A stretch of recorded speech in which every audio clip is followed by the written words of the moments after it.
my channel, or welcome if you're new. If you are, hi, my name's Hermione and today I'm going to be sharing all of my tips for decorating on a very tight budget. Some of these tips are things you can do for free and a few of them are things that you can do with only spending a little bit of money, because if you've been here for a while you will know that I don't spend a huge amount of money on furnishing my house, but I absolutely love interior design and upcycling, so I've picked up quite a few tips along the way that I want to share with you today. Before we jump into today's video, I just want to take a minute to thank today's sponsor, which is Shoptagr. I love Shoptagr. You know I've worked with them a few times in the past, so I just want to jump over to voiceover Hermione, who'll let you know a little bit more about how Shoptagr can save you money when furnishing your home. I love using Shoptagr to track items that I really like to ensure that I can find them when they hit the sales and get them at the best possible price. Shoptagr is a Google Chrome extension and a mobile app that you can use to save and categorize the items that you love into lists and then get notified when the items go on sale or come back into stock. Just click the button to save the item you want and add it to one of your lists. I have loads of different lists, but the one I like and use the most is my home decor one, because I can use it to track all of the items that I'd absolutely love to have in my home. And until the 29th of April, Shoptagr are actually hosting a giveaway where you could win $1,000. Just download the app or the browser and save at least one item that was showcased in this video. The winner will be emailed on April 30th. Good luck! I've got my fingers crossed for you, and happy tagging. Check the links in the description below to download Shoptagr for yourself and see how it works. Thanks to Shoptagr for sponsoring this video, and without further ado, let's jump into the tips. So the first thing that I think is very apparent in my house is that I have a lot of hand-me-downs. I feel like I say it in every single video, like, oh, so-and-so gave me this, or my relative gave me that, but most of my furniture has been handed down to me. And if you've just bought your first house or you're moving into a new flat or something, if you've got family or friends who want to give you items and you don't have many bits and pieces, even if they don't fit your style, it's worth taking them to start off with, because you can do so many things. You can upcycle them, or you can just style them for the time being while you get settled, and then perhaps pass them on again to somebody else or to charity when you're finished with them. I've got a lot of hand-me-downs as well from like my friends' parents and grandparents, which is really cool, so that's really helped me. So I want to say thank you to everyone who has given me something for this house. Moving on, my second tip is to see what you can find for free in your local area. Now, when I was with Mr. Carrington before Christmas, we walked around his area and we actually saw loads of things being thrown out onto the street, having signs that say "Take me" free on them. We found... What is that? Is it a laundry bin, do you think? I think it's a laundry bin. You could put a plant in that. You could absolutely put a Christmas tree in there or DIY it. It's not too bad. Yeah. It's worth keeping an eye out for it. I know I've done it outside my house and I've left chairs and things and people take them pretty quickly. If you don't have much luck in your area, check your local Gumtree or Facebook page to see what you might be able to find going for free or very cheap, because often people just want you to come and take something away so they don't have to arrange for someone else to pick it up or the fees for it to be taken away. I actually have once had a little bit of luck at the dump, which sounds a little bit gross, but I was recycling a few bits and I saw this man getting rid of these amazing massive glass jars. I think they're for making beer, but I asked him if he wouldn't mind if I took them and he said that was absolutely fine. I think sometimes people are more happy to see these things go to a new home rather than get dumped. And I've actually seen these things recently in the charity shop for about £10 plus. So 2 glass jars that are worth about £20 for free. Thank you, Mr. Man from the dump. So keep your eyes peeled and see what you can find, because sometimes your local dump or recycling centre might have an area at the front where people can leave good quality items of furniture before they get trashed. Obviously, before you take any of these items inside your house, you want to give them a very thorough disinfect, especially in today's day and age, and you want to check there's no nasties like woodworm inside. Only take good quality items that are not damaged. And what will you do with these hand-me-downs or these freebie bits of furniture? Well, you can upcycle them. You know I love a good upcycle over here. You can do so many different things to an old piece of furniture, you can paint it, provided it's not like a really nice antique or a piece of solid wood or something very special. I once bought a piece from a charity shop that was only £30. It was like a mid-century style dresser, which I decided to paint because this was before mid-century came back into style. And then I saw them selling in their original condition for £400. So be careful with what you paint, but you can give anything a good lick of paint that you've decided is worth painting. Change the handles out, add some contact paper, maybe change up the legs for some vintage inspired legs that you can find on pieces in charity shops, or you can buy the legs secondhand online. There's so many different things you can do, and there are lots of resources on my channel if you'd like a good upcycling project. Go through and have a look if you haven't done so already. On a similar vein, I love doing a few recycled DIYs. These tend to be a lot smaller, but I love recycling bits that I was going to throw out anyway. Have you ever had like a really nicely shaped box or container and you think, this is way too good to throw away? I have a little stash where I keep these things and I upcycle them, sometimes in videos, which I've done once in a while before, and I just use these items in little craft projects to pass the time, or to give me like a relaxing moment to just take some time to contact paper an old box or upcycle some old pieces of scrap wood. Once again, I've got loads of videos like this on my channel, so I will leave those linked this side. They go somewhere up here. I still have to figure this out.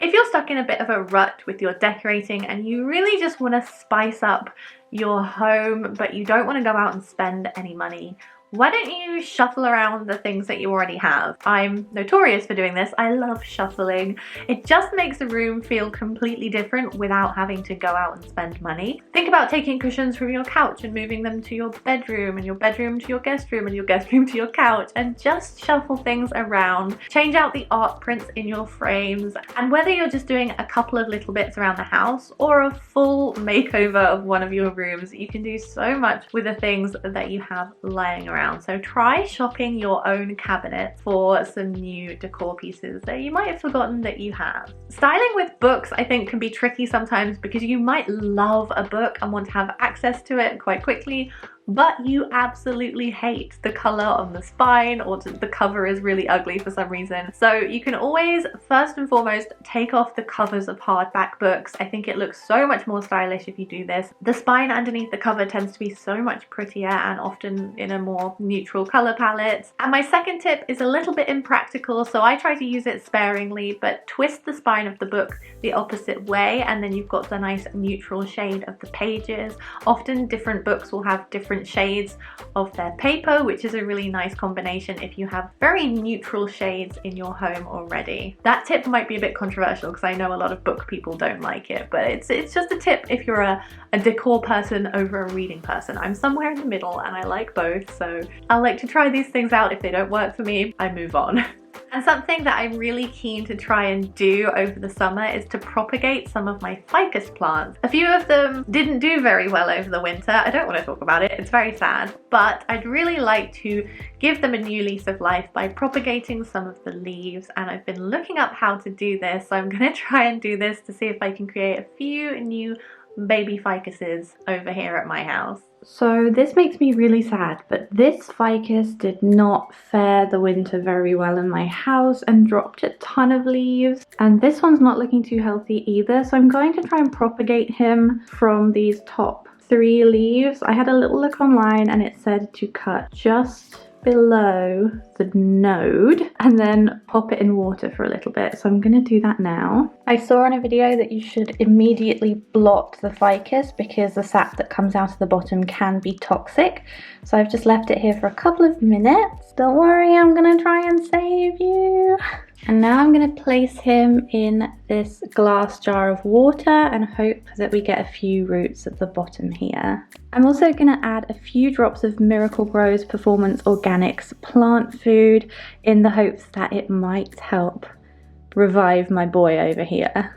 I'm actually using this on my indoor plants and my outdoor plants, so I'll keep you updated on how my garden's looking in the near future. I put my ficus in a partially sunny area, and as soon as he's got roots, we're going to put him in some compost. You will survive, I hope.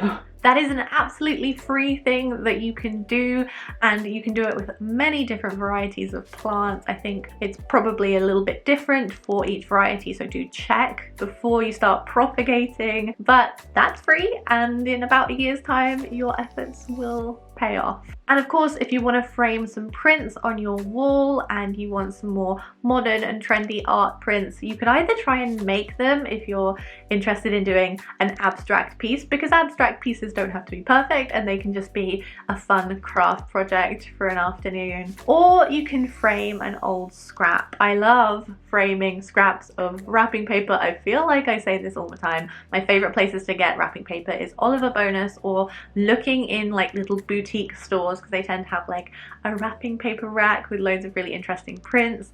And I have so many rolled up, and I just like to cycle them out because they're about £2 for a sheet, and you can change them up for the seasons, which is really fun and really inexpensive. Above my desk in my office, I always tend to pin up a few scraps. This is a clipping from a magazine called Flow, and I always love the illustrations in there. This is a rug sample from Anthropology that I hung up on a piece of dowel. We got some postcards and iron-on patches. This is a Matisse print from last year's calendar. And this is my rival paper company calendar for this year, but now that it's no longer March,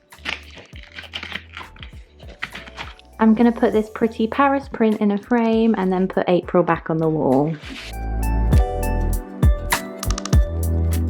Failing that, you can always get a wallpaper sample. I'm not saying get a wallpaper sample just to put it in a frame, but I am saying, let's say you go to the hardware store and they have wallpaper samples and you're thinking of decorating your house. Perhaps you could take a few scraps home and put them in a frame. But I'm not telling you to do that. You didn't hear it here. Or, you know, you could even frame scraps of fabric. I really love shibori dye fabric. I hope I'm saying that right.